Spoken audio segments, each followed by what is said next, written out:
And yeah, we'll be hearing from speakers from the UK and also from around the world as well. So thanks for joining to listen to us tonight. So I'll say briefly, we'll have a chance for a Q&A later. You'll see at the bottom of your screen that there's a Q&A section and a chat box. Please use the Q&A to put any questions to panelists, and we'll try and get to as many of them as possible later. But also please feel free to introduce yourself, say where you're listening from in the chat box as well. So yeah, why are we here? So Global Justice Now, formerly the World Development Movement, has historically done research and sort of campaigning on the issue of debt justice. I'm sure many of the people listening will remember sort of a couple of decades ago, mostly, when we were involved in campaigns UK and acting with solidarity with our allies across the world. Also, sort of Jubilee campaign was involved very much in that as well. And you know, there were sort of some important victories for the global debt movement a couple of decades ago. Just from a UK perspective, you know, there's legislation on Vulture Funds and sort of some amounts of debt cancellation promised in the sort of new Labour years. But in the past decade or so, probably from our own research point of view, we've tended to focus a bit more on other issues and particularly sort of go on to our development and trade and aid work. So why have we come back to the issue of debt right now? Well, about this time last year or a little bit earlier, so about sort of 15 months ago, at the beginning of the pandemic, it was quite clear from the offset that the economic impact of COVID-19 was going to be absolutely huge. A lot of countries across the global south were already facing potential debt crisis, and sort of early research showed that about 150 million could be pushed into extreme poverty because of the pandemic and also because of the impact on public spending and sort of healthcare and education, etc., that might have across the global south. So GJN were one of sort of a number of NGOs and campaigners in the UK who turned our attention back to the issue of debt. Tess, our speaker from Jubilee Debt Campaign, is going to say a little bit about the sort of past year in our debt campaigning a little bit later. But there has been sort of some action on debt by international leaders, particularly by the G20, who've sort of suspended some debts until the end of this year. But still, the impact of both the pandemic and sort of increasing debt problem has still been severe across much of the world. Zambia is just one country, the first country in the sort of COVID era to have gone into debt default, and we are, you know, expecting that to happen more and more unless sort of proper action is taken. And one issue we're really keen to speak to about tonight is the role increasingly of the private sector in debt problems. You know, a number of years ago, it was maybe more so the case that sovereign debt was an issue between governments, with rich governments lending to low-income countries in the global south. Today, much bigger part of the problem is big banks like HSBC, BlackRock, UBS, etc., lending, finding sort of quite risky loans in some cases, or you know, high interest finance to countries in the global south, and continue to claim the repayments on those debts throughout the pandemic, and despite the kind of economic costs that's had. So that's one issue we're going to touch on. Our speakers are also going to touch on the history of debt and its connections to colonialism and neoliberalism. We're going to have a bit about the global impacts of debt in the past year. And again, we'll focus towards the end of the webinar on a few actions that you can take in the UK as soon as possible to sort of show solidarity with communities affected by debt around the world. One last thing I'll say is that, I suppose the big reason we wanted to hold this webinar was that it's a really big time to be campaigning on debt. In the UK, we've got the presidency of the G7, which is going to happen in just a few weeks. So it's a big opportunity for campaigners in the UK and the UK government to shape what the debt crisis looks like in the coming months and years. We've got the continuing worsening debt crisis in much of the global south, combined with the inability or refusal of many governments to create a situation of equitable vaccine access. which means that not only are many governments struggling with finances, but they're not able to use those finances to purchase more COVID vaccines. And also at the end of the year, we have the COP26 climate talks, in which numerous leaders from the global south, such as Imran Khan from Pakistan, and others have said that there needs to be a major finance deal, including debt cancellation, to allow global south countries to invest in a just climate transition. So although it's kind of not an issue we've worked on for a while, now really is the time for us to sort of re-energize and hopefully mobilize all of our supporters behind this issue and sort of drive it back up the political agenda again.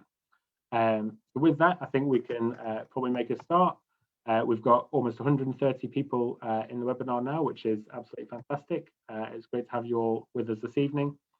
So next we'll hear from our three speakers who'll speak for about 15 minutes each.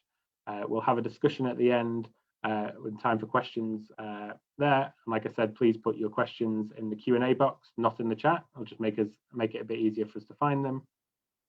And at the end, we'll come back to round up and focus on the actions that you can take following this meeting to support campaigns. Okay, so first up, we're going to hear from Jyoki Jehu. She is a committed grassroots organizer, mobilizer, and activist.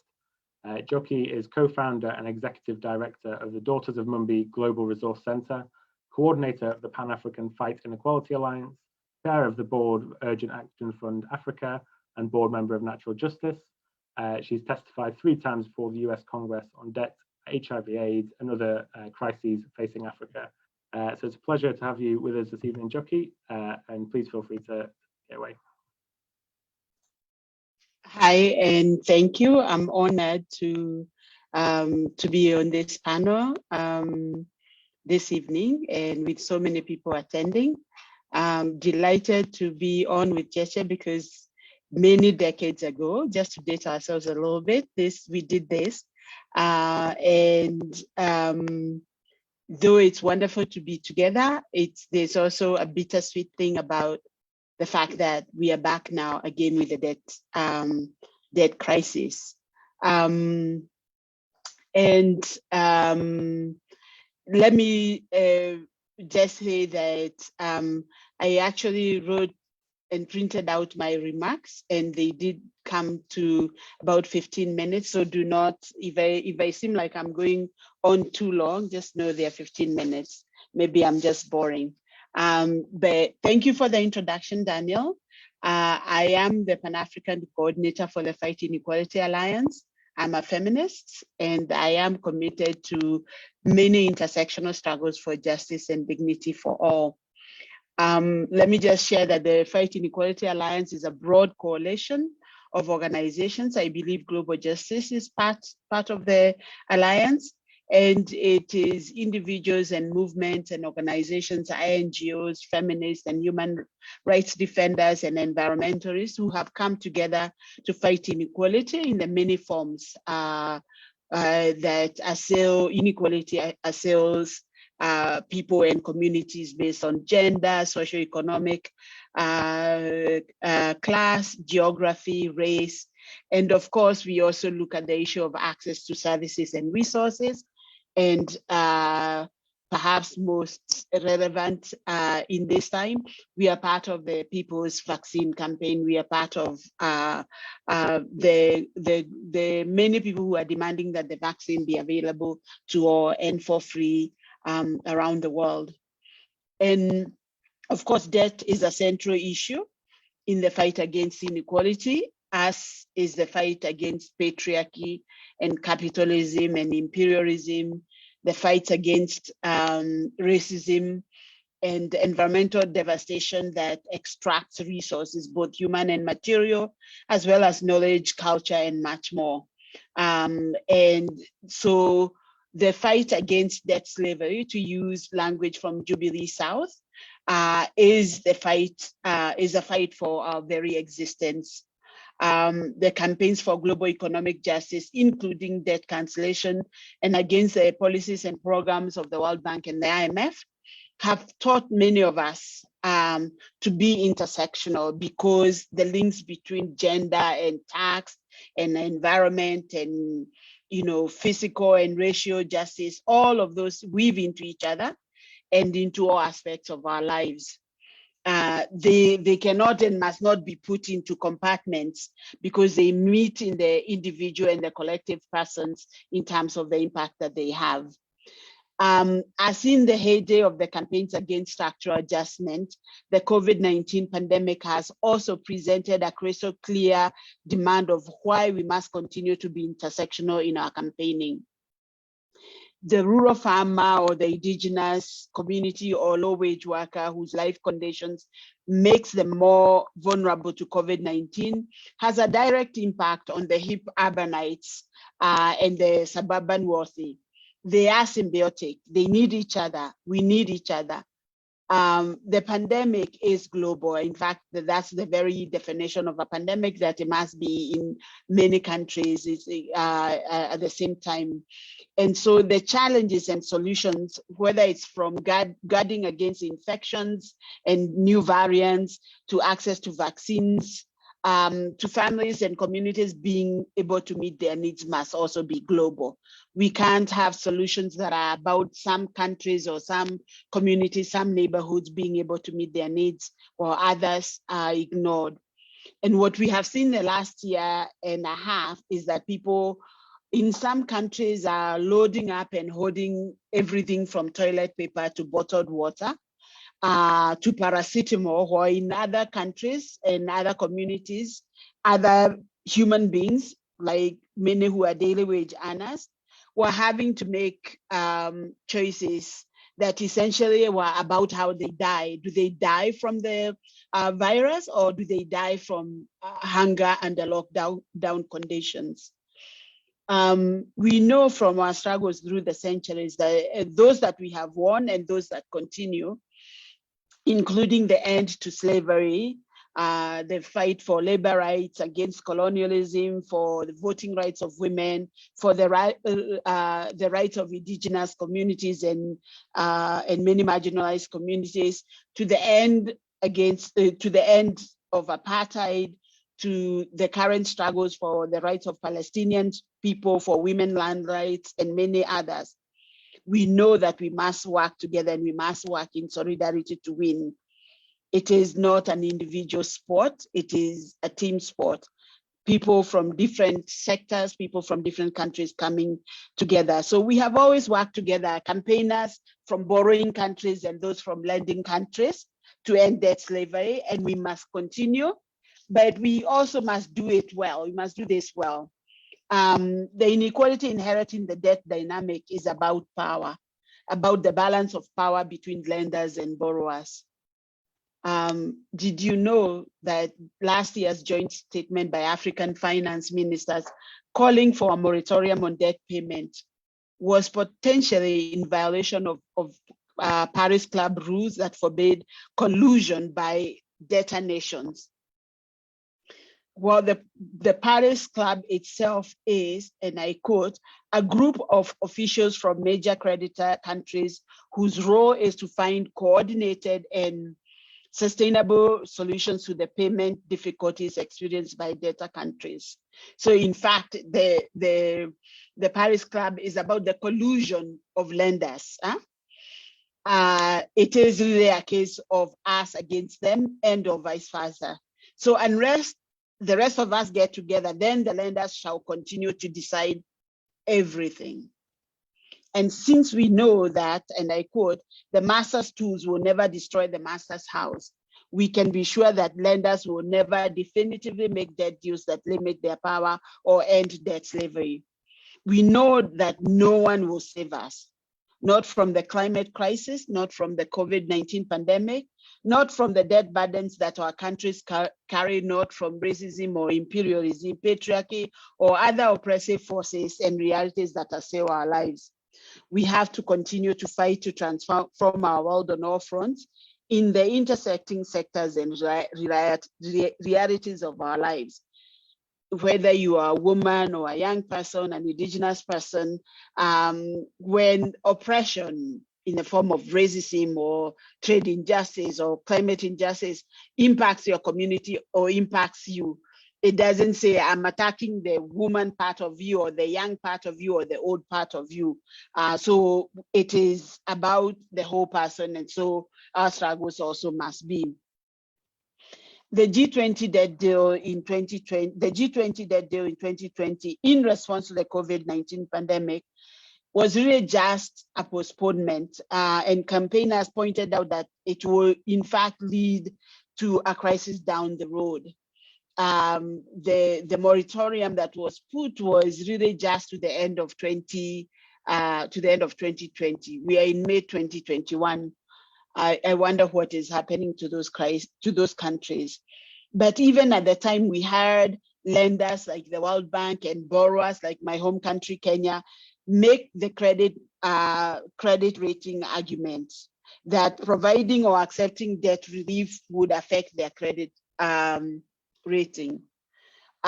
Given what is and has always been at stake with heavy indebtedness, from environmental devastation to high child and maternal deaths, to millions of children out of school, to hunger and starvation, etc., I personally couldn't care less about the World Bank's credit rating or Kenya's access to capital markets. This is not what it's about.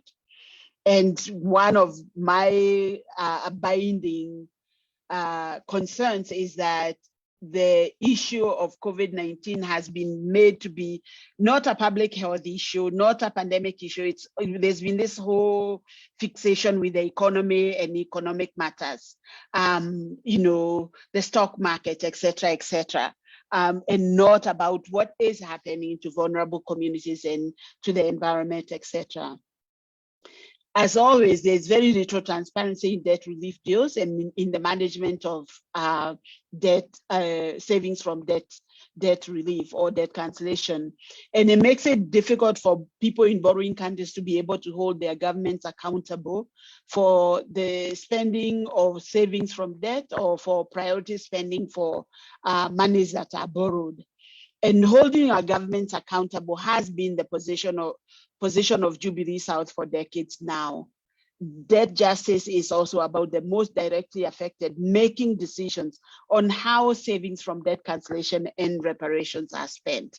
It can't be that the lenders are judge, jury, and executioner. So they decide how much they forgive or how much they cancel, and they, which is why I use that word, how much they cancel or how much relief they provide, how it's spent, and what happens next, including how you borrow next. For many countries, this means, and I quote, that they cannot breathe. And at the first anniversary of George Floyd's murder, I use this phrase and analogy very intentionally. Many countries cannot breathe because debt is a knee on their necks. Debt dictates spending choices, determines priorities, drives decisions, which ultimately are about who thrives, who withers, and even who dies. Governments are hamstrung about how they best serve their peoples. For instance, even before the COVID-19 pandemic, over 60 countries were spending more on debt payments than on the healthcare of their people. What world do we live in where this is the priority? Not the healthcare, not the healthy well-being of people, but on the bottom line for lenders. So COVID-19 has exposed the inequalities in our societies within and between countries, and has become really those inequalities are along world health, gender, race, etc., religion, becoming key determining factors of life and or death. Issues of hunger, gender-based violence, unemployment, livelihoods and income, police brutality, and access to services like water, healthcare, especially for the most vulnerable, have been compounded under the pandemic. Tragically, millions more, perhaps billions, have become impoverished and have been pushed behind in these COVID-19 times. I say millions are being pushed not left behind, because there is a design to the madness. There are policies that execute this insanity. And as we have learned again in the last few days, a few have made a killing. The billionaires who have grown their wealth by magnitudes, like Elon Musk, Jeff Bezos, Bill Gates, etc. And it's beyond my imagination. I think it's beyond our collective imagination how this suffering for so many has made billions for some. Big pharma executives who have directly benefited from the COVID-19 vaccine. And they have done this by holding it, by limiting access for the most vulnerable. It is a tragedy and a shame for governments who look the other way, for politicians and leaders who put the market above human need and human lives. Today is also May 25th, and it's Africa Liberation Day. I wish to invoke a Somali proverb which advises, ask for a camel when you expect to get a goat. I repeat, ask for a camel when you expect to get a goat. So we must we must be bold in our demands for justice on debt, on trade, on gender, on race, on climate, on access to the COVID-19 vaccine, and in justice for all. The demands for reparations, for 100% unconditional debt cancellation, for trade justice, for climate justice, for gender justice, for racial justice, for an end to occupation in Palestine, for a people's vaccine. The demand for dignity and justice for all has never been more urgent. We restate these demands now, today, as we have always made them, because it should not have taken the COVID-19 pandemic for over 750,000 people to again recognize and blow the whistle on the clear and present danger of another crisis of crashing debts. Now, we, you and I, plus these 750,000 others, must take up the call. We must act and demand that our governments, borrowers and lenders alike, also act. As is appropriate and relevant. If lenders won't cancel debts and colonizers won't pay reparations, then borrowers must declare moratoriums and or repudiate debts. There is consensus that debt is a problem, inequality is a problem, that something needs to be done. What we do not need to spend time and energy on is crafting clever debt relief schemes. We already been down this road. The epics of yesteryear did not resolve the debt crisis then with all the formulas and conditions. In fact, we must ask for a camel and insist on nothing less. Our collective power needs to be harnessed. We must unite, organize, build power, act in solidarity to ensure that our collective demands are made and implemented in every country. We need to use another analogy, write our vision and demands in big, bold letters, because our lives, our very existence depend on it. In 2020, we saw governments, international institutions, the private sector, communities and individuals, as well as organizations, rally in response to the COVID-19 crisis. The object lesson of the COVID-19 crisis has been that at the core, rich or poor, we are in this together, and we all share some common basic demands. We are in the same storm, but, and it is a big but, we are not in the same boat. Some of us are in leaky canoes, some are in cruise liners, and some are in yachts. And as we learned in the last week and a half about Jeff Bezos's yacht, some are so very big, they even require a support yacht. In early 2020, in responding to the pandemic, we saw governments in country after country offering services and resources, changing policies that were unimaginable 3 or 4 months before, at the time of the World Economic Forum in Davos, Switzerland. And I know this firsthand because by whatever accident or fate, I was in Davos last year. where stakeholder capitalism, and that's what they referred to it, stakeholder capitalism, was a catchphrase as responding to the climate crisis and fighting inequality received rousing lip service. But in response to the COVID-19, we have seen governments nationalizing private hospitals in Ireland and Spain, from Canada to El Salvador to Kenya, and even in the US, we saw cash transfers being made to vulnerable people or to every taxpayer. And we saw rent and mortgages and loan payments, schools and businesses and stock markets being suspended, and free healthcare being availed at unprecedented levels. At the time, some clever person quipped, or perhaps even tweeted, that in a pandemic, there are no neoliberals. However, much more needs to be done still. These policies need to be expanded and made permanent, because even in that context, domestic and gender-based violence at very high levels in many countries.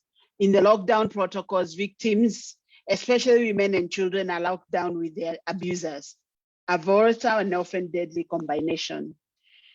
COVID-19 has been a great revealer of the inequalities of our world, our countries and communities. COVID-19 has also supercharged inequalities and exposed that there is no escape for anyone, regardless of privilege or other status, but we do not experience the same reality or suffer in the same way. For all of us, governments, NGOs, INGOs, movements, community-based organizations, religious institutions, civil society organizations, this moment of crisis is also a unique moment, crisis as opportunity, Chinese wisdom tells us. So I have some humble recommendations to make, 3 of them as I wrap up. 1, listen. Be accountable to your constituents, to people that you work with. Put people first. Meet the needs of people and the planet, and the rest will follow. For lending countries and their citizens, cancel debts. For borrowing countries and their citizens, put your needs first, put people's needs first. Declare unilateral debt moratoriums, repudiate the debts, because the pyramid scheme that is the neoliberal global economic has been exposed. Refuse to keep it on life support by paying unpayable unjust debts. And 3, change. Yes, change how we do business, the priorities we set, how we listen and respond, how we act in solidarity. Let us choose to move forward. And as we move forward, let us choose what we keep, what we discuss, how we are more inclusive, how we are more caring. We must recast our visions to reimagine a truly new order. I want to thank you for listening, but I also have a challenge for all of us, for you and me. Our collective struggles against all forms of inequality are not a spectator sport. There is no audience. We must all participate. We must organize wherever we are, in our communities, in our organizations, in our union, in our religious institution. We must link with others to join the diverse and collective struggles for justice as brothers and sisters to make the world just for everyone's benefit. From Myanmar to Chad, to Chile, to Palestine, to Mexico, to Mozambique, to India's hospitals, to the Amazonian jungle and the melting ice caps and glaciers, and to all the trouble spots of our planet. We need to come together and act together. My sisters and my brothers, I want to assure you of this. We can do it. The power of the people is stronger than the people in power. Poverty, inequality, debt slavery, climate crisis, and all the other things that we face are not inevitable. Change is coming, that for sure I am. Our task is to make sure that it is the right kind of change. and our task is also to make it happen now, sooner than soon. So we must build power and find allies, listen, learn, and work in solidarity. My final word is to quote one of my favorite women, Aboriginal activist Lila Watson, who said that if you have come here to help me, you're wasting your time. But if you have come because your liberation is bound up with mine, then let us work together. We have work to do. We have work to do together. And I'm glad that Global Justice Now has brought us together this evening. And we must work together for debt justice and for climate justice. Thank you. Brilliant. Thank you so much, Jockey, for that really inspiring, but also challenging speech in the sense that I think you've given us all the test of sort of picking up that call to action. Please feel free to post your thanks to Jockey in the chat box. Like I said before, if you've got any questions for Jockey or for any of the other panelists later, if you post in the separate box at the bottom, which is labeled Q&A, and that'll just make it much easier for us to find the questions later.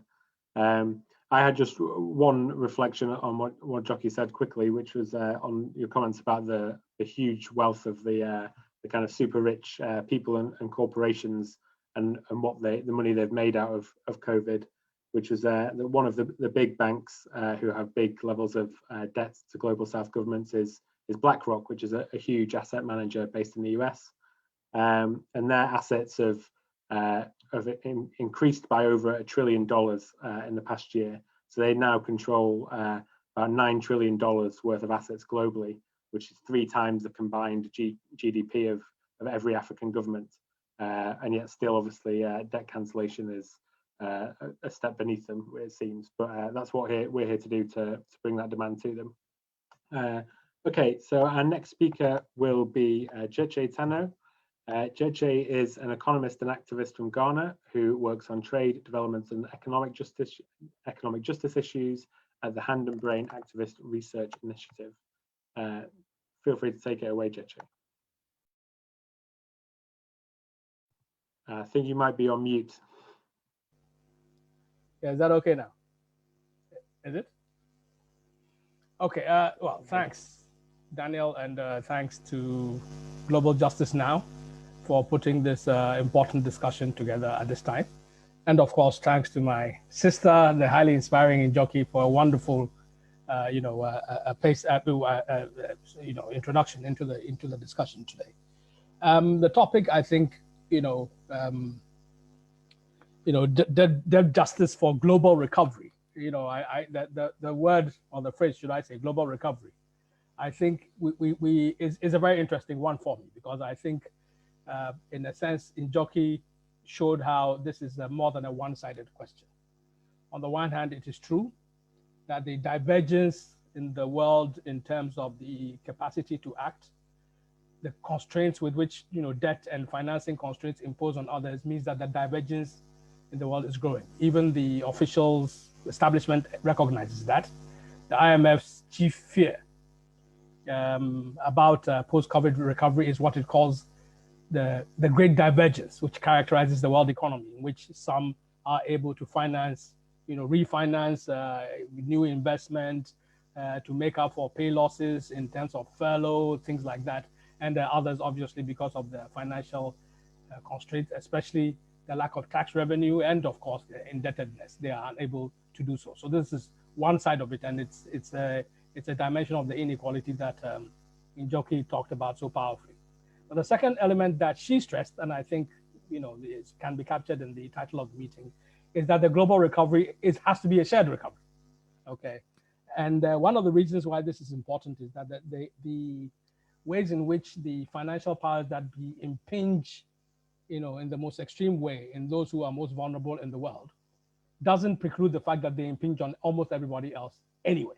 Okay, these are global powers with global interests, and therefore they do affect ordinary people everywhere in the world. So the invocation that Jockey made, and the challenge she threw to all of us in terms of finding a basis of real solidarity where the liberation of one is interconnected with the liberation of another, rather than some charitable, philanthropic attempt to help somebody, I think is well-founded, both in fact and reality. It's not simply an ethical appeal. There is a strategic dimension to it. And in talking about the last thing I want to, plagiarize shamelessly from Njoki's comments was the very accurate, description of the global financial system and the debt regime as one based on power, naked power play. And in fact, when you look in terms of the history of debt, you see how this power balance has shifted and the construction of that power has changed over time. And in doing so, I think it gives us a deeper handle, a deeper insight into what it is exactly that we are confronting. And perhaps it begins to give us better insights into how best to confront what we are confronting. Very schematically, very quickly. And, please warn me when I have a couple of minutes to go. Unfortunately, I don't have a written script just yet. So, but I think there have been important changes in the way in which, debt relations have evolved internationally in the modern world, okay, in the last 100 years, for example. Okay, obviously that includes periods when most of the global south or huge swathes of the global south were not even independent national entities or countries in their own right. So most of Africa, like Kenya, where Njoki is from, and Ghana, where I'm from and speaking from now, obviously would have been colonies which didn't have the sovereign ability to, undertake negotiations for debt or contract debt and so on and so forth. Nonetheless, those territories and their economies became embroiled and encompassed within financial flows and within the structure of debts that were emerging. So in countries like Kenya and Ghana, both British colonies, you would have found that any attempt to develop infrastructure, especially in the period towards the end of the 19th century, first of all, as a result of the fact that British manufacturing had evolved, the Industrial Revolution in Britain had evolved to a new stage of mass production of consumables and so on and so forth. So that the former territories where slaves were captured and exported from could also now become specialized in particular raw materials, which would feed the metropolitan industries, where be it cotton, be it coffee, be it palm oil or other vegetable oils for all manner of different things, be it rubber, be it cocoa, and so on and so forth. And of course, whatever minerals and so on were mined at that time. And the infrastructure in the process where there was a greater scramble for Africa, repositioning in terms of, the new rivalries emerging. For example, in Europe, after German unification, the rise of Germany meant that Britain had to consolidate its hold a lot more systematically, and it had to become a lot more efficient and ruthless in the way in which it exploited or extracted surpluses from its colonies. Some modicum of infrastructure would have been required. Railways, rudimentary port services, and so on and so forth. Now that need would have become even more accentuated in a period when the competition became militarized and a highly mechanized one at that. First World War, for example, being a case in point. So that is when you will find that the development of infrastructure, for example, would have become a lot more extensive, for example. And there you would find that those who were in these colonies that were the British representatives in government who were in these colonies, which were run by a shoestring, which despite the fact that slavery had been abolished more than 100 years ago, relied heavily on forced, coercive labor and so on, and rapacious exploitation. You will find that these opportunities then became present to British financial markets. So bonds will be sold on the London Stock Exchange or whichever exchange it is to invest in a mine, to invest in some railway development, and then the proceeds which would emerge from those, not to the British merchant or mining or financial houses, but would have gone to African farmers and whatever African participants were there in the mining sector. That will be taxed by the colonial government and will be used to repay those who had bought the bonds on the markets and so on and so forth. Apart from the fact that the bonds themselves are tradable and could generate their own.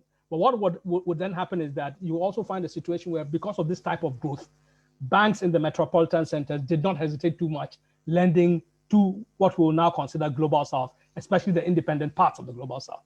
In the Great Depression and in the interwar years, when countries in international trade, collapsed considerably, countries retreated into their own zones. That gave space for global south countries like Brazil and Argentina to grow exponentially. They became the first, concerted efforts at industrialization and massive agricultural expansion and so on became, domestic infrastructure expansion became part of that process. And many banks, including British banks, would be willing to lend to them. One, again, because the banks were only intermediaries. They will sell bonds which are being floated on the London Exchange, and lend the money from those bonds. So they really stood in no way to lose. And therefore, we have to understand that bondholders understood that this was an investment. If it crashes on the stock market, that's it. It doesn't require any penalization of the borrowing country.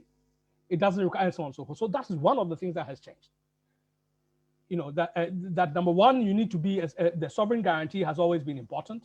But one of the things that has changed is that banks are a lot more circumspect and selective about who they lend to. They do so on more cutthroat terms. And in addition to that, new players and new centers of financial power have arisen, which exert a power that they never once had. Those who used to invest in bonds at that stage, which would go into global debt towards the global south, had no power over the process. You are investing, I'm buying, you say you're a financial entrepreneur, you say this is a free market. Like any investment you can go into, you can make a profit, you can make a loss. Live with it. You live with it, that's it, end of story, no business. What we have to understand is that by the time that a majority of the global south countries gained their independence, after India won its independence in 1947, the majority of African countries toward the end of 1950s, early 1960s, and so on.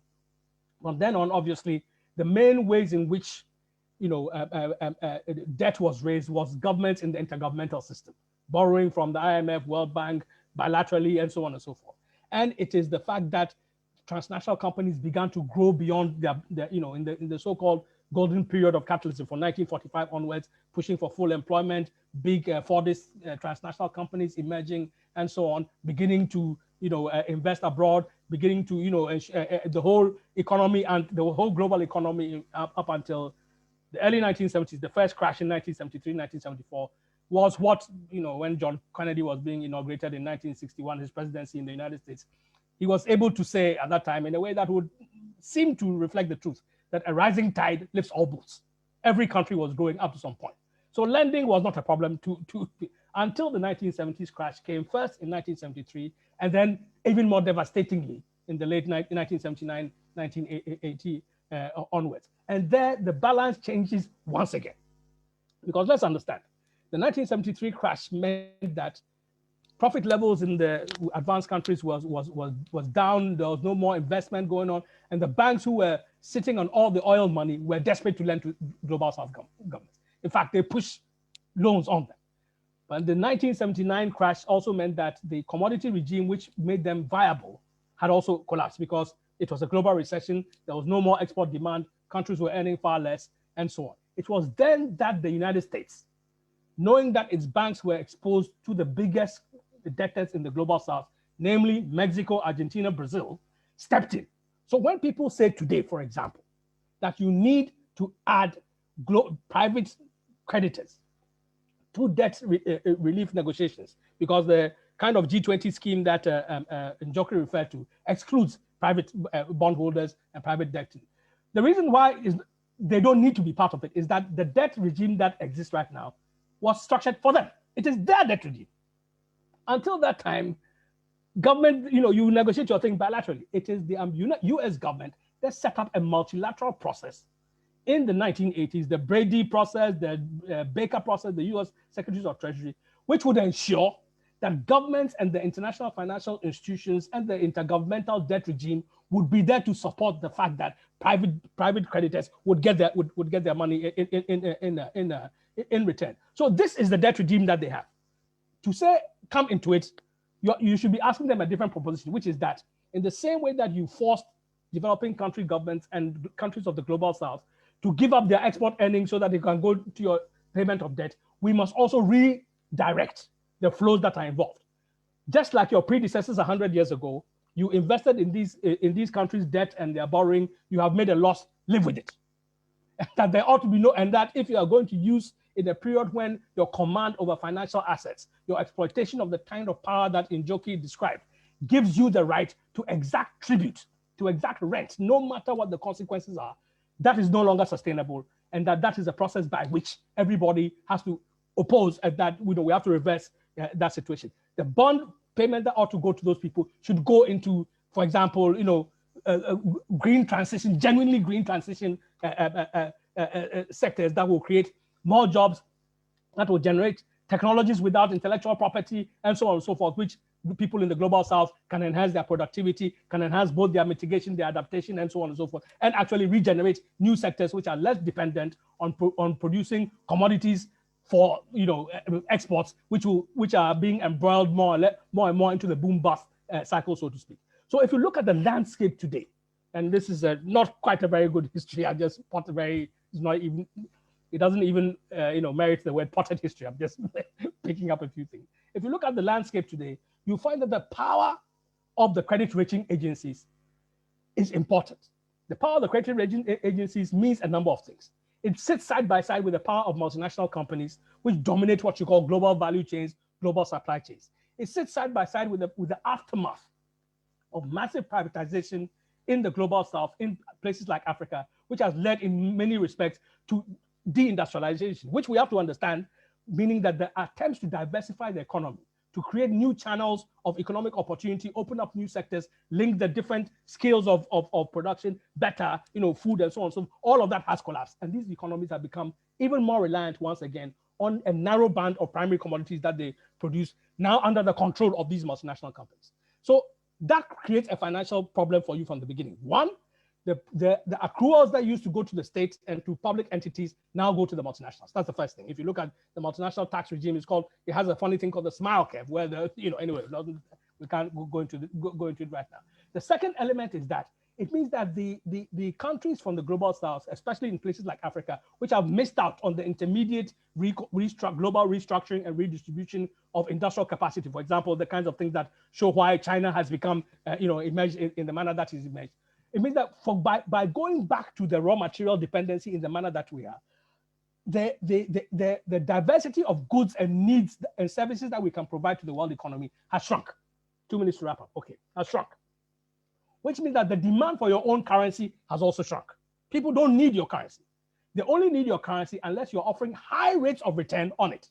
So built into your own system is to ensure that there's super profits being made for financiers.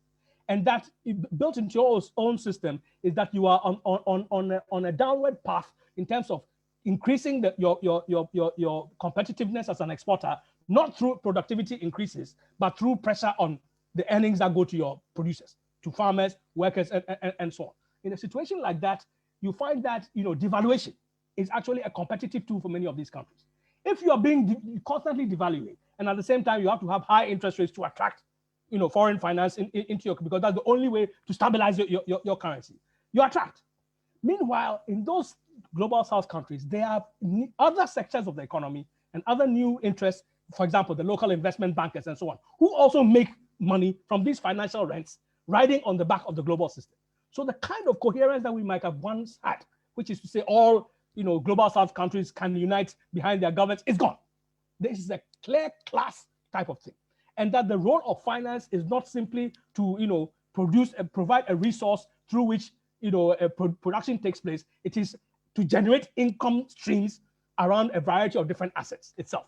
And that rentier type of capitalism, which allows bondholders to extract at all costs, is a condition that people in Britain are also facing in a variety of different ways. Well, even if you look at the PPE contracts, for example, that Boris Johnson and his government has given to people, hundreds of millions of dollars, of pounds worth of contracts given to people, which means that the government has generated assets and chosen how to distribute it to its favored partners. And on that basis, they can sit back and extract payments from the government services for a long stream of time. This is how the debt itself has become. So just to round off, I mean, the critical point I was trying to make here is that the financial landscape has become a lot more complicated, and demands such as bring on board different players so that we have a holistic solution, slightly misunderstands the kind of power that the private finance has, such that governments have to not simply comply with it, but go along with it. It's also in the government's interest as well.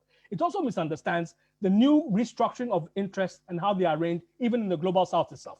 So if you find that apart from LDCs, those who are not LDC countries are happy to get the suspension in public debt, public sector debt, that goes to the IFIs and so on and so forth, but are cautious about cutting the bondholders off because they don't want to have their credit ratings go down so that they can't borrow more when they know that they are dependent on that lifeline, and it generates a lot of fees and so on and so forth, from everything from climate finance to subsidized insurance schemes for mitigation, all the way to every PFI schemes in terms of infrastructure. They too take a cut somewhere down the line. So it is that, and even though despite the regional disparities, despite the fact that yes, there's a concentration of power, and finance is expresses this par excellence in the advanced countries, and which is inimical to those of the global south, we have to understand that the class questions are becoming a lot more important.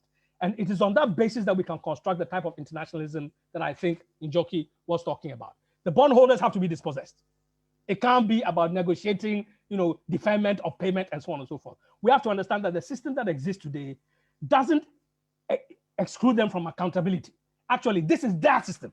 It was constructed for them, except that their reach has expanded way beyond what it was in 1985 when it was constructed for them by the Ronald Reagan government. And that it is on the back of that reach that you find that financial extraction, financial value capture, financial profiteering on rent grabbing is profound. That is why you find that even in the poorest communities in the world, fintech, big financial lending can permeate into the darkest, most remote reaches of the world for people to pay, because they are risky clients, a far higher premium than anybody else. Governments are ensuring that this trade in risk, everybody, the arbitrage that takes place within people who have different risk profiles becomes a source of generating rents and so on. And powerful interests are aligning in different ways to see how best to grab some of those interests. This is the source of the debt problem that we have today. So to return to a society based on need, to return to a society based on sustainable production, on justice and so on and so forth, requires us to start with the questions of finance, of taxation, of debt and so on, not simply by offering relief, by using those mechanisms to begin not the conditions under which people earn a living, but to transform the ways in which they have power and real decision making and real command over resources, over production processes, over secure jobs, over sustainable technologies, and so on and so forth. Let me end here. But the history tells us that now our time is running out, and that actually the urgency of this task now, when global justice says, your organization says global justice now, let's take that a lot more seriously than we ever have. I'll end it. Brilliant. Again, thank you so much, Cheche. Again, everyone in the webinar, any questions for Cheche on his talk there, feel free to post in the Q&A or post your thanks in the chat box. I mean, that was a brilliant lesson on the sort of interplay between debt and imperialism in the past, I think, but also in the present day, and the real sort of role of power, I think, throughout the international debt system. We'll move on quickly to our final speaker. So that is going to be Tess Wolfenden from Jubilee Debt Campaign. Tess is a senior policy officer, and she works on addressing the unjust and unsustainable debt in the global south alongside allies from around the world. Prior to her work at Jubilee Debt Campaign, she's worked on the Beyond Aid agenda, exploring structural causes of poverty, poor health and inequality worldwide, and also the agenda to decolonize aid and international drug policy reform. So it's great to have you with us, Tess, this evening, and feel free to start when you're ready. Wonderful, thank you so much, Dan. Can I just check, can everyone see my screen? Yep. Yeah. We'll see that. Yes. Fab. Thank you. Yeah, thanks so much for the intro, Dan, and for having me here today. It's great to speak alongside such amazing other speakers and be with you today. So we've heard about the debt crisis in the global south and how this has been exacerbated by COVID-19 and the impacts this is having. So now I'm going to dive a little bit into the role of private creditors, coming from the angle of actors in the global north. Move on. So just very quickly to start with a bit about who they are. Who are these private creditors? There are a few different types. There's commercial banks, there's commodity holders, hedge funds, holders of bonds, And no doubt you'll recognise some of these names: HSBC, BlackRock, JP Morgan, they've all been mentioned before. And there's loads of them. This is just to highlight a few of the names. Currently, about 1/3 of all debts owed by the world's lowest income countries are owed to private creditors. So the chart on the screen here shows debt payments that are going to be made in 2021 by lower income countries, with the blue portion there being owed to private creditors. So debts owed to private creditors make up a big chunk of debts owed by countries in the global south generally. And it wasn't always like this. It's massively gone up. The proportion owed to private creditors has massively gone up since the financial crisis in 2008. So previously, the biggest lenders had been other governments like the UK and the US. But over the last 10 years, private creditors have exponentially grown. But as Jetche said, they always have been part of the system. It's just they're having a bigger portion now. And in some countries, the proportion owed to private creditors is actually a lot higher. So the chart on the screen here shows Zambia's debt payments for 2021, external debt payments, and the orange chunk here is what's owed to private creditors. And this is 57% of all payments that will be made in 2021. And in 2022, that number is expected to go up to 67%. So what does this mean? Well, we've kind of touched on this already today, but you might have seen this graphic before, but the data behind this graphic tells us that African countries collectively will be paying 23.4 billion to private creditors in 2021 alone in debt repayments, which we calculate to be 3 times the amount it would cost to vaccinate the entire population of Africa. So this kind of just gives you a bit of a sense of how much money is being paid in real terms to private creditors every year, but also to give you a bit of sense of what that money could be used for instead. So the mainstream kind of market-based narrative around private sector loans is that they're good. For global south countries, it's another way of mobilizing funds that can be spent on development or climate or other human needs. And for private creditors, they get to charge a bit of interest for their loans to make it worth their while. So it's kind of presented as a bit of like a win-win.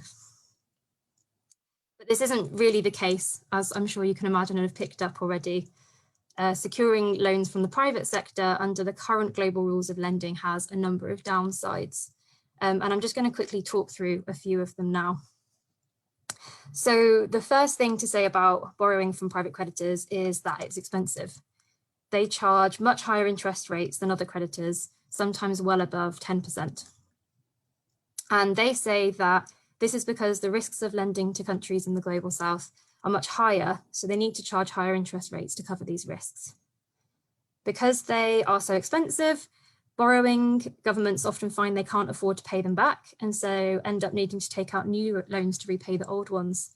And this creates a vicious circle of indebtedness that's hard to get out of.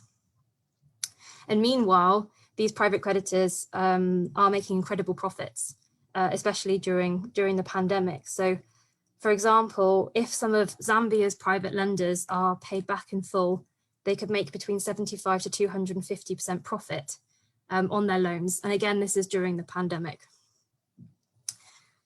And I think one important thing to highlight from this information is that it really helps dispel the dominant narrative that global south governments borrowed recklessly, so they should have to pay back what they borrowed.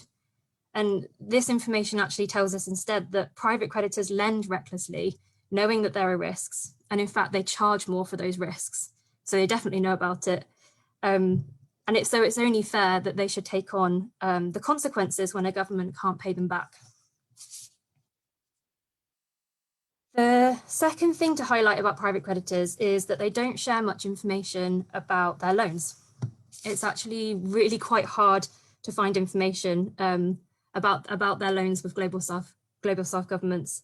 And even if this information is accessible, it's really expensive.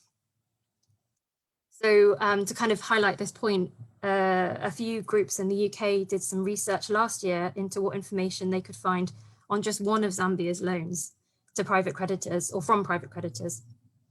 And of the 1 billion loan they looked into, less than 1/3 of it could be traced to known creditors. So you can see that on the chart on the screen here, this represents one of Zambia's loans from the private sector. And the blue chunk is what's known, who the creditors are, and the red part shows who we don't know. We literally don't know who those creditors are. And not knowing who they are makes it really difficult to hold them accountable. The third point, which has already been talked about really, is that there is a massive power inequality between governments in the global south and private creditors. And this makes it hard for governments to negotiate debt relief where it's needed. So one example of this, which Jetje already talked about really, is that if a country wants to seek debt relief, they're often met with private creditors saying, if you seek relief, we'll stop lending to you because the risks of lending are too high. Or at least we'll charge you more for it because the risks of lending are too high. This is often reflected, as Jetje said, in a downgrading of a country's credit rating, which happened to Ethiopia a few weeks ago after they requested debt relief through the Common Framework, which I'll talk about in a few minutes. And this has become a really powerful narrative, deterring governments from seeking debt relief, even though it's not actually true. Debt relief actually makes debts more sustainable and therefore more likely to be repaid. And of course, private creditors do keep lending even after debt relief has taken place. Secondly, on this point of inequality, if a country in debt wants to seek debt relief from their private creditors, they need to try and get them all around a table together to negotiate.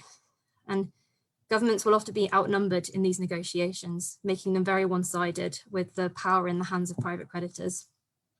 And we saw this last year when Zambia approached their private creditors and asked for a debt suspension so that they would have more money in the country to handle the pandemic. And the creditors said no.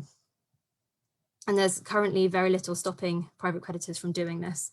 And on the screen is just a couple of headlines there when this happened last year. And then lastly on this point, if a government in debt can't make a deal with their private creditors, they may have to stop paying their debts because they can't afford to keep paying. And if this happens, there's very little stopping a private creditor taking the country to court to try and get the full amount back. In fact, there's a whole subsect of the industry who do this called Vulture Funds.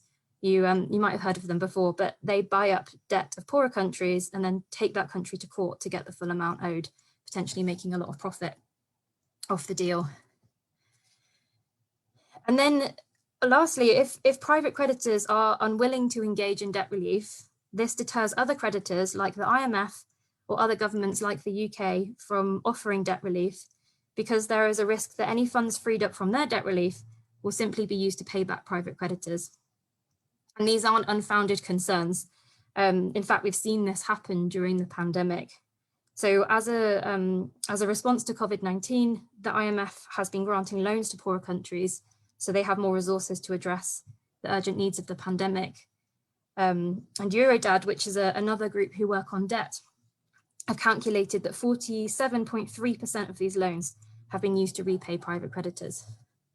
So you can see how that money isn't really benefiting those countries entirely. It's actually just helping secure the profits of private creditors. So what's happening now? Well, we've already heard again that the G20 have these schemes. I'm going to dive into them a little bit more. So just to kind of summarize, we know that countries in the global south need debt relief. We know that private creditors need to be a part of this. And we also know that it's really challenging to get private creditors to participate in debt relief. So something needs to be done. There is stuff being done. I'm going to dive into it now. So in acknowledgement of the need for debt relief, especially in light of COVID-19, the G20 did put in place two different initiatives to address unsustainable debts in the global south. It's worth saying that these initiatives came about largely from a big push from the international community last year, who were collectively demanding greater action on debt relief. For example, there was a petition demanding debt relief, which was signed by over 900,000 people worldwide, which is pretty awesome. However, as you can imagine, and as we've already heard, these initiatives don't go far enough. So the first thing that the G20 did last year was put in place the Debt Service Suspension Initiative, or the DSSI, which essentially does what it says on the tin. it suspends debt payments owed to bilateral creditors temporarily so that countries can have a bit of breathing space while they address the crisis. There's a few things to highlight here. So firstly, only 73 of the poorest countries are eligible to apply, which really doesn't cover all countries that need this type of breathing space, that need this type of access to resources or freed up resources. For example, quite a few countries that are climate vulnerable have middle income status. They really need to free up resources to address climate change, but currently can't access debt relief through this scheme. Secondly, it only suspends debt payments. It doesn't actually cancel them, which means come 2022, many of the repayments will need to start up again. And so you can see how this scheme doesn't really address the debt crisis. It just presses pause temporarily. And then lastly, there's nothing forcing private creditors to participate. And surprisingly, none of them have offered a suspension of debt payments as a part of this scheme to countries in the global south. This means that while countries are temporarily saving money by not paying their debts to other countries, they were still having to pay their private creditors. So the suspension, again, isn't really benefiting them, it's benefiting the private creditors. And then the second initiative that the G20 introduced, where most of the emphasis is now sitting, most of the energy is going, is called the Common Framework. So this is a mechanism for broader debt relief for countries that request it on a case-by-case basis. Once again, only those 73 countries I mentioned under the DSSI are eligible to apply. So far, 3 countries have applied, Chad, Ethiopia, and Zambia, but not much is known about how those discussions are going so far. Lots of countries have been put off applying to the Common Framework because of fears that the private sector will stop lending to them if they apply for debt relief, which is what I mentioned earlier. And then we have the question of private sector participation in the framework. So private creditor participation is actively called for in this initiative. The G20 include this in their outline of how the framework will work. Members of the UK government have been very firm on this point, and the IMF and World Bank have been firm on this point too. And I've just included this quote here on the slide from the G20 communique, which outlines the way the Common Framework will work. I've just put it here to highlight that the intention to include private creditors is there. And there's also some quotes here from David Malpass, who is the World Bank president. And again, he emphasizes the need to include private creditors. And I'm highlighting this again, just to show that it's not just CSOs and civil society kind of pushing for this. It's a big part of the international community decision makers pushing this point as well. And the rhetoric and intention is really there. But as you can probably imagine, the systems in place the G20 have to deal with private sector creditors or private creditors isn't adequate at all. It's quite the details are quite techy, but essentially the system they have in place really does nothing to prevent private creditors refusing to engage in the framework. If private creditors refuse to engage or refuse a deal for debt relief, then a deal cannot be made with any of the creditors within the framework. And so this really leaves a country in debt, still in debt distress, without any solution on the table and at risk of needing to default on their payments, which, as I mentioned earlier, opens up the risk to being sued as well. And I think it's really worth mentioning here that these initiatives or kind of solutions to the debt crisis have been created largely without meaningful participation and input from countries and people who are facing the impacts of unsustainable debts, which could go some of the way to explaining why they are really inadequate. But it's not all lost. I don't want to end on a negative note. There are solutions, and there are ways we can all keep up the pressure to improve how unsustainable debts in the global south are being addressed. So again, to reiterate, these G20 initiatives, the DSSI and the Common Framework, came about from international pressure, and now we can improve them and move beyond them by doing the same.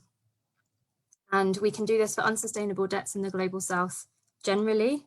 So, for example, advocating to secure debt cancellation, not just suspension, as Njoki said, just cancelling all debts unconditionally, and ensuring that all countries that need it can access debt relief as well, not just the lowest income countries. And so what can we do? Well, you've already seen, I'm sure a lot of you have already seen the campaign we have targeting private creditors. I've included some of the images here: Cancel the Debt Fund, the Vaccine, Save Lives. And this campaign is really about targeting those private creditors, naming and shaming them, and highlighting the harm they're causing by refusing debt relief, despite the huge profits that they're making. But there's also a legislative option we could take as well. So we could introduce a law in the UK that would force private creditors to engage in debt relief, and so make it much easier for southern countries to have those negotiations with their private creditors. The law would essentially say if 66% or more of private creditors agree to some form of debt relief, then all other private creditors will have no choice but to agree. And the UK is a key country to include or introduce this law because a big proportion of private loan contracts with Global South countries actually sit in UK jurisdiction. The other key place to introduce something like this would be the US, actually New York specifically, and there are some groups in New York pushing this too, which is great. So the UK government has a really obvious role in taking on and championing this solution nationally, but they also have a key role in championing it in global decision-making spaces, like the up-and-coming G7 meeting that Dan mentioned, especially given that the UK holds the G7 presidency this year. So it's something we'll keep raising and we'll keep pushing them on as a matter of debt justice and a matter of global justice. And I just want to end by kind of saying and echoing what's really already been said, but just how unjust it is that powerful, wealthy nations in the global north are setting the global debt agenda, really without the say of countries and people in the global south who are most affected by this issue. While they do have this power, however, the least they could do, the very least they could do, is put in place initiatives that actually address the debt crisis properly and place people and planet over profit. Meanwhile, we can keep pushing for the radical overhaul of the debt system that we so desperately need.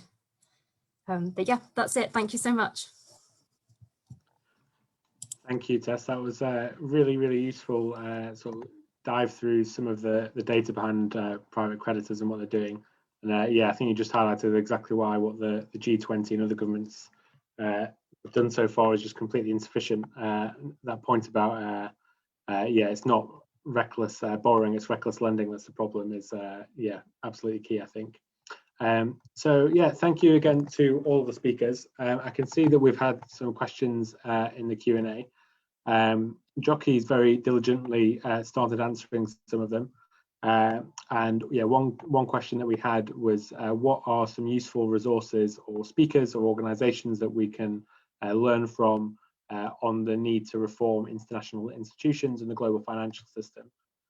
So if you can see the Q&A and you can go to the answered tab, Jockey's put a great list of speakers there and organizations, including Fight Inequality Alliance, Oxfam, ActionAid, speakers like Naomi Klein, Liddy Nakpeel, Patrick Bond, Walden Bello.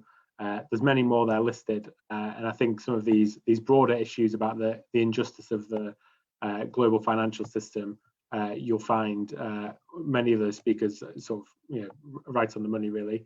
Of course, including Jubilee Debt Campaign, Global Justice Now, Fight Inequality, and Jece's organisation, the Hand and Brain Activist Initiative, in that as well. One question I think we should definitely put to the panelists is the one on maybe a not misconception but a common question in response to debt cancellation is the argument that if we sort of have a debt jubilee or debt cancellation now, then it won't undo some of the structural problems that countries face, and they will just accrue more debt in the future. So what are some of the other policies or demands that we need to introduce alongside debt cancellation to prevent that from happening? I don't know if, Jockey, if you want to jump in on that first, as you've already started writing an answer to that in the Q&A. Sorry, you broke off there at the end. What did you just say? I just wanted to know if you wanted to say a bit more about your response on what other things do we need alongside debt cancellation, like wealth taxation and other measures to kind of reform the global economic system. Well, yeah, I mean, I think that you know, the others and those in charge of the global economy, whether we are talking about institutions or we are talking about policymakers, seem to kind of ignore what is obvious, because as I said in my answer in the chat, is that we have examples. We know what has worked. We have the Scandinavian miracle, which is not really a miracle. It's about good public policy that prioritizes universal health and education and childcare and environmental protection and living wages, things that actually make it possible for people to make it, you know, and that is the role that government should play. So it's not as if it's like we are flying blind on what is it that we need to do to fight inequality, what is it that we need to do to end debt. It is that there are very particular choices that are made. That's why when I was speaking, I said, it's not that people or countries get left behind, that language of being left behind. It is actually that they are very systematically, by policies, by design, they are pushed behind. So, you know, we know, for instance, that to effectively fight COVID-19, let's not even reach back to like things that have been, we've been battling and wrestling with for a long time. We know that making the COVID-19 vaccine available to all people would be a huge boost to kind of crippling the pandemic, because we have seen what has happened in the countries where there have been mass vaccinations. But what is happening? We see countries, the UK being one, Canada, US, others, doing a number of things, one of which is hoarding. They have bought more vaccines or ordered more vaccines than they actually need. Some of those countries are opposed to the TRIPS waiver that would make it possible, since there's also a shortage in terms of vaccines that are needed, the TRIPS waiver, which would make it possible for more companies and more countries to produce a vaccine. So there are very, very specific things that we know what needs to happen. But some people, some policymakers, some leaders are just, some pharmaceutical companies, those who stand to benefit and to make a killing, literally a killing in the very literal sense, as well as rake it in the billions, are making choices that are about their bottom line and not about saving lives. We know what needs to happen. This is not like, you know, rocket science, as the expression goes. It is a choice not to act. Brilliant. Thank you, Njoki. Cheche, I didn't know if you had any reflections on that. We've also had a couple of comments in the Q&A about the role of taxation and sort of tax justice as well. I don't know if you want to reflect slightly on the role that they could play in economic justice. Yeah, definitely. I think that, well, first and foremost, I think just to buttress what Njoki said, the debt process itself must go even further. I think Tess did an excellent job of showing that even if it is true that, you know, longer term structural issues are not necessarily addressed by debt negotiations and debt, you know, relief or whatever, you know, debt management, you know, interventions, they make a real difference to people's lives. Okay, I mean, if you take, I think it was Njoki or Tess said that, you know, in the last year alone, 150 million people were expected to become a lot poorer than they were a year ago. In Africa, we know that since March last year, you know, the most conservative estimate is that 32 million of the poorest people in the world have fallen deeper into the mire of abject penury. Abject penury.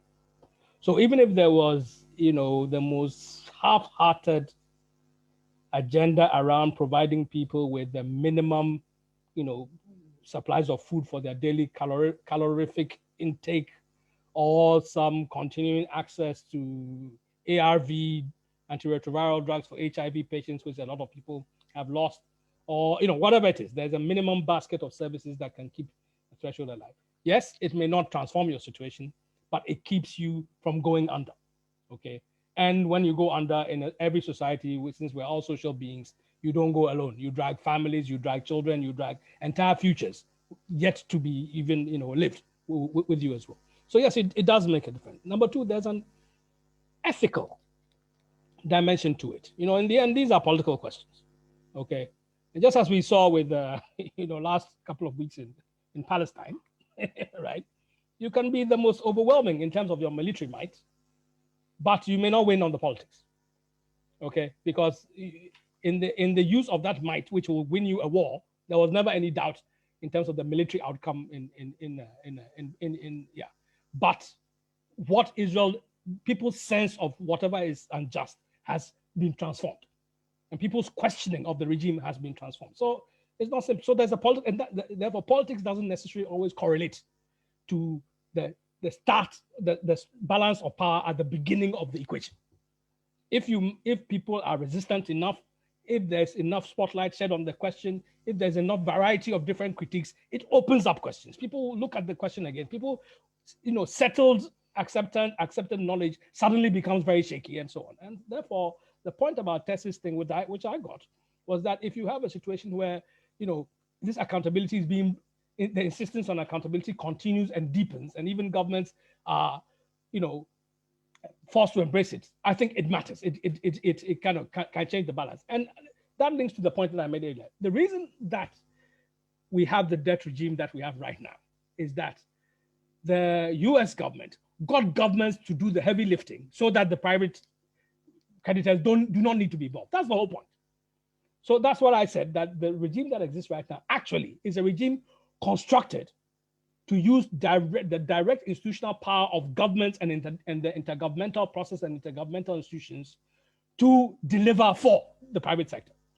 That's essentially what it is. That's why that reluctance is there. And that's why even in the DSSI and the G20 proposals, when they have refused, even this, we'll see how far I go. I don't think it will go very, very far, but it tells you that the ground is shifting in people's understanding of what is possible. So the way to do that is to radicalize the debt demands. And if we say, for example, that debt relief cannot simply be about public debt, but all those small borrowers on financial fintech, on cutthroat interest rates, they too, that debts have to be cancelled. The cooperatives, the farmers' unions who owe debts, like we see those struggling in India and going on strikes, their debts too have to be cancelled. That way, the redistributive effects and the requirement to change your domestic policy priorities, including your tax and spending regime, as Njoki was implying, actually gains real traction. If farmers and workers and unemployed and youth and so on and so on know that debt relief simply isn't going to ease the budget constraints so that the government and its ruling class can steal more, but actually this is a real thing for us, it changes the equation entirely. Okay, so the demands have to be deepened.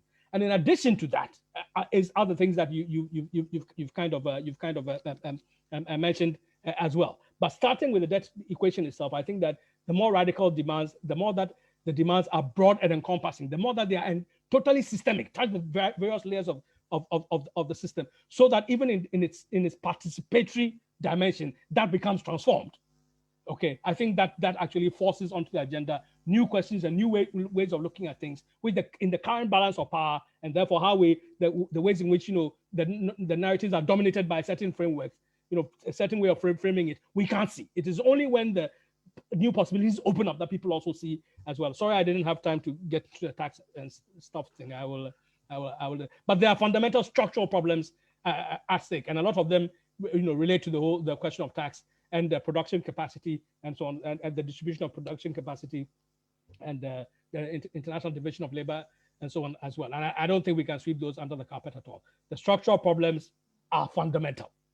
But let's start with the agenda that we have. and use it not simply as a mechanism for relief and buying time, but actually as an entry point towards a root and branch transformation and a qualitative jump step towards the realization of economic justice. Brilliant, thank you, Cheche. I'm very conscious that we're almost at 8 o'clock, but I think there's one issue that we should touch on just very, very briefly. So Tess, I'm going to put you in the spot, unfortunately. I wonder if you could just very quickly say about the connection between COP26 and attempts to sort of tackle climate change and why debt cancellation is important to that in about 1 minute, if possible. I'll try. There's about 17 answers to that question. So the first one, I think, is just an overarching point that a climate debt is owed. There's an ecological debt, a climate debt, and that is owed from wealthy polluting countries to poorer countries who are on the sharp edge of the climate crisis. In terms of the kind of nexus between the two, there's two kind of main points. The first is that being heavily in debt means that you're diverting more of your resources to debt servicing, which means there's less resources to address climate change. So debt cancellation, debt relief is a really important way of freeing up resources for addressing the climate. And then the other side of it is that when a country experiences a climate-related disaster, whether that's a kind of long-term issue or an immediate disaster, that can often lead to increased debts because countries don't have the revenue to handle or overcome or recover from that immediate disaster, and so have to borrow more. So there's a cyclical relationship between being in debt, not being able to afford to build resilience against climate change. A crisis happens where you then can't afford to handle it, so you have to borrow more, and so you end up in this cycle. And this intersection between debt and climate is what we really want to highlight at COP26. Basically, the really short answer is you cannot achieve climate justice without also achieving debt justice. And this is the message we really want to take to COP26 and all of the global North leaders who, quite frankly, aren't playing their role on the climate or on debt justice currently, bring those conversations together. Brilliant, thank you. Very succinct, Tess. Also worth saying that one thing we've seen recently, which will probably get pushed up at the agenda as we approach COP, is this idea of climate debt swaps. So the idea that rich governments will offer a degree of debt cancellation to countries on the condition that that's invested in projects to tackle climate change, which while sounds good and green and nice and friendly on the face of it, goes against the principles of non-conditionality that Njoki was talking about before, and is basically another way of rich governments and using debt to force particular policy decisions on global south spending. I'm incredibly sorry to everyone that we're going to have to wrap up there, and that we've not had as long as we initially planned for questions and discussion. Like I said, quite a few questions have been answered in the Q&A, so hopefully you found that useful. And I think it was worth it to hear a few extra minutes from each of our speakers and their brilliant presentations. So I'd like to thank Njoki, Cheche, and Tess all again for speaking tonight. I'd like to thank the 150 people who've been listening. And the one final point I'm going to end on is in response to sort of a couple of questions that we've had around what are some of the local actions that we might be able to take against some of these banks, and what are some very specific things we could do on that case. So the first thing to do is you can take action that we have online. We have an online form which you can fill out your details, and that will send a letter to the heads of UBS, JP Morgan, BlackRock, and HSBC, and tell them to cancel the debt. And the link for that is in the chat now.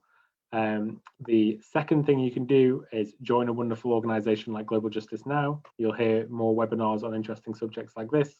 And I'd also encourage you to support and join in the Fight Inequality Alliance Jubilee Debt Campaign. And I'm going to get it right this time, Cheche, the Hand and Brain Activist Alliance as well. And finally, the last thing to mention is that we are running campaigns against these private creditors all the time. We have in London an action at HSBC's AGM this Friday in the morning. And if you want to join that action, if you're able to in London, it'll be socially distanced and outside. One of the organisers is going to post my email address in the chat box. Please just email me and let me know if you'd want to join us and demand debt justice at HSBC. Likewise, if you're like Mr. Stephen Pennell's interested in doing a local action against a bank in your area, please feel free to email me and we can talk about some of the sort of local angles on that and how to get involved with the campaign a bit more broadly with sort of local talks and linking up with local speakers. On that, I'll say thank you once again to all the speakers. Thank you for everyone attending. And yeah, everyone have a good evening. Thank you very much.